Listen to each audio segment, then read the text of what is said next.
हम सब यहाँ बट गए जातियों में, पादियों में, धर्मों में, मजहबों में, लेकिन चंद्रमा आज भी एक ही है, स्थिर है, सबको शीतलता देते हैं। धरती एक ग्रह है, धरती माता की गोदी में जाहिर के जर्रे जर्रे के प्राणी विराजमान है, इसलिए यहाँ सब कुछ बटा है, लेकिन धरती माता की गोदी एक ही है।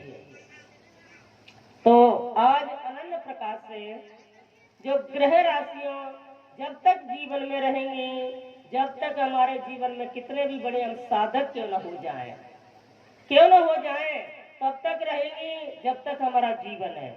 क्योंकि उस पार ब्रह्म परमात्मा ने ऐसा सिस्टम बनाया है मनुष्य का जो कभी अलग नहीं हो सकता है?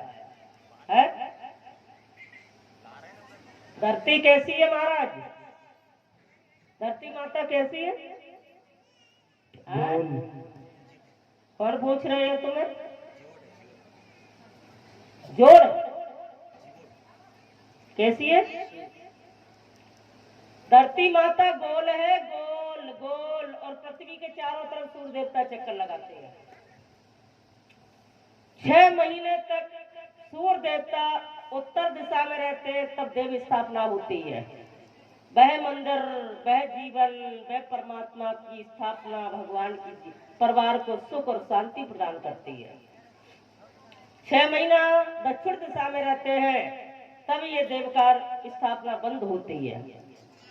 बहुत सारे ऐसे नियम है। अब आ जाओ राशियों पर।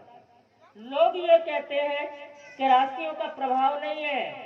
धरती माता की प्रकृति की गोदी से जिस मनुष्य का जीवन जुड़ा है, उसे राशियों के सम्मिलित रहना पड़ेगा। वह परमात्मा का प्रतिबिंब क्या है? जीवन को कल्याण करने वाली ऐश्वर्य शक्ति कौन है? वह ब्रह्मनाद कहाँ है? मथुरा में, अयोध्या में, काशी में, कहाँ है, किस जगह, या यहाँ है? वो कहीं नहीं है। मन मंदिर में भगवान बसा जो उसकी पूजा करता है। हम अपमान नहीं कर रहे हैं, प्रणाम करते हैं भोलेनाथ से। हमारे यहाँ तो मंदिर के अलावा और कुछ है भी नहीं। मंदिर के देवता पर जाकर वह फूल चढ़ाना क्या जाने। तब तक ये वहां की बात हो रही है जो इसको नहीं मानता है। जब तक हमारे अंदर का बल्ब नहीं जलेगा सदगुरु की कृपा से, तब तक कोई बल्ब किसी मंदिर में दर्शन नहीं दे सकता है जल करके। जिंदा माता पिता हमारे घर में बैठे हैं। माँ भगवती देवी मैया पे खूब लोटा चढ़ाए, 1 दिन 2 दिन 9 दिन माथा फोड़ दिए मार मार के, कुछ होने वाला नहीं है। कितना भी तुम व्रत करो, पहले गृहस्थी में, परिवार में, जीवन में बड़ों का सम्मान करो, बच्चों से प्रेम करो, पतियों की सेवा करो, सास ससुर का सम्मान करो, तुम भी देवियों का सम्मान करो। ये सब आपस में जब हम इस चीज को अपने जीवन में धारण कर लेते हैं, तब हमारा अंतर मन प्रफुल्लित होता है और हमारे हृदय के अंदर, अनहद चक्र के अंदर वे परमवंशी की धुनी है, गूंज है, ऐश्वर्य शक्ति का जो स्वर है वो नाद बजने लगता है। और उस नाद की आवाज जब शंकर बाबा के चरणों में जाती है तो वो भी जाके खड़ा हो जाता है, तब मनुष्य का कल्याण होता है। तो आइए आज बड़े भाव के सहित में ऐसे ही धरती वही परम शक्ति जो है। कभी कभी बड़े बूढ़ों के मुख से हमने ऐसी बातें सुनी है, हाँ, गांव में जाकर के भी सुनी है, अपने परिवार में भी सुनी है, दादी माँ के वाणी के द्वारा, कि जब प्राणी शरीर पूरा करता है, जब जीव शरीर पूरा करता है और चला जाता है, तो उसका ये पिंजड़ा तो पड़ा रह जाता है, ये तो सब देख रही है, लेकिन इसके अंदर हंसा उड़ चले अपने देश, ये देश वीराना है। ये इसके अंदर जो हंस बसा हुआ है परम प्रकाश के रूप में, परम दिव्य ज्योति के रूप में, उसका कोई रूप नहीं है, इसका कोई रंग नहीं है, उसका कोई स्थान नहीं है, वो सबके अंदर समाया हुआ है। वह निकल जाती है परम ज्योति और एक सरोवर में से एक सूर्य की कई प्रतिबिंब जल के अलग अलग पात्रों में दिखाई देते हैं। ऐसे ही परमात्मा का, ईश्वर का प्रतिबिंब है जो घट घट में दिखाई दे रहा है। और जब उसका जीवन पूरा हो जाता है, कार्य पूरा हो जाता है, अपने कर्तव्य को करके वो जीव उसी में समाहित हो जाता है। केवल यही लीला है यहाँ की, और यही हम करने आए इस खेल मंच पर आकर के। तो हमें यही सीखना है जीवन में।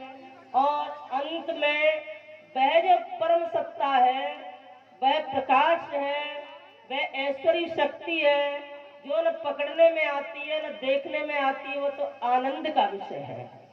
उस परम ज्योति का आनंद का विषय है, और उसी परम ज्योति की धुरी पर ये पृथ्वी माता टिकी हुई है। उसी को कहते हैं कि सत्य के खंभ लगे हुए हैं धरती पर। नीचे तो पानी ही पानी है, हाँ।